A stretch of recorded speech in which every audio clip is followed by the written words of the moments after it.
तालिबानी सब सोच रहे थे कि अमेरिका की फौज हटे तो इनको हम दिखाएं, और यहां बैठे तालिबान सोच रहे हैं कि ये योगी मोदी हटें और हम इनको मजा चखाएं।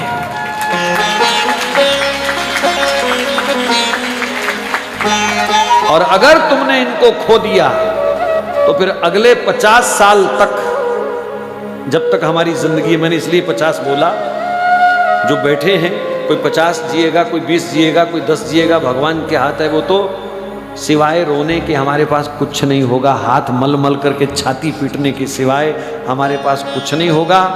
मैं उनका पक्ष सिर्फ इसलिए लेता हूं कभी कभी क्योंकि इन्होंने हमारे धर्म की सेवा की है, इन्होंने निष्काम होकर के हमारे देश की सेवा की है। ये वंशवाद को लेकर के नहीं लड़ रहे,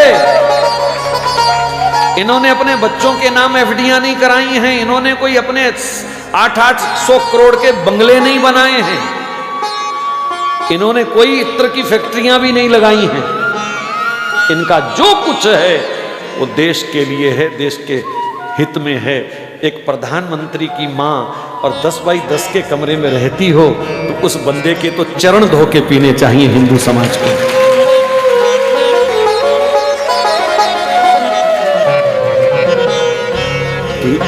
ये देश त्याग का पुजारी है और इस त्याग को भी पूजना पड़ेगा। हो सकता है यहां कोई उनके विरोधी दल के बैठे हों, लेकिन अगर हिंदू हो तो फिर विरोध छोड़ दीजिए। बनता ही नहीं है विरोध करना भैया, किसी भी एंगल से विरोध बनता ही नहीं है। वर्तमान समय तो कहता है एकजुट होकर के आंख बंद करके समर्थन करो। बस जो मेरे देश के साथ खड़ा है, जो मेरे धर्म के साथ खड़ा है, जो रामकृष्ण के साथ खड़ा है, जो गाय माता के साथ खड़ा है, हमको उसी के साथ खड़े होना है। बस बात खत्म।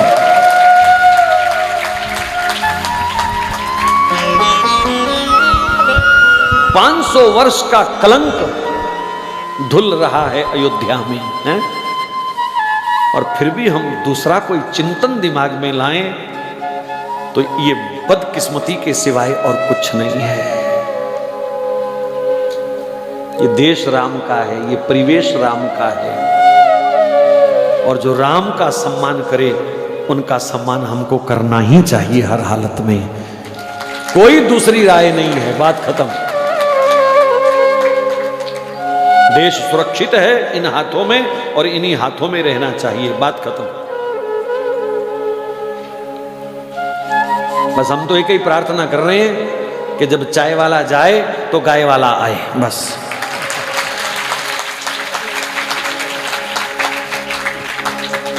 और कोई मंशा नहीं है, बस। ये परमात्मा ऐसी विभूतियों को कभी कभी कृपा करके भेजता है। धनुष्मान लेके स्वयं वो बहुत इमरजेंसी में आता है, अपनी विभूतियों को वो भेजता है, और ये भी विभूतियां हैं हमारी, इसलिए आंख बंद करके समर्थन करना चाहिए। ये मेरा आपको व्यक्तिगत सुझाव है, बस, और कुछ नहीं है। ये व्यक्तिगत सुझाव है।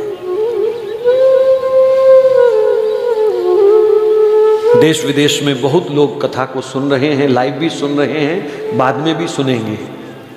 मैं सबको प्रार्थना कर रहा हूं, कम से कम अपना हित पहचानने की आदत डाल लो। अब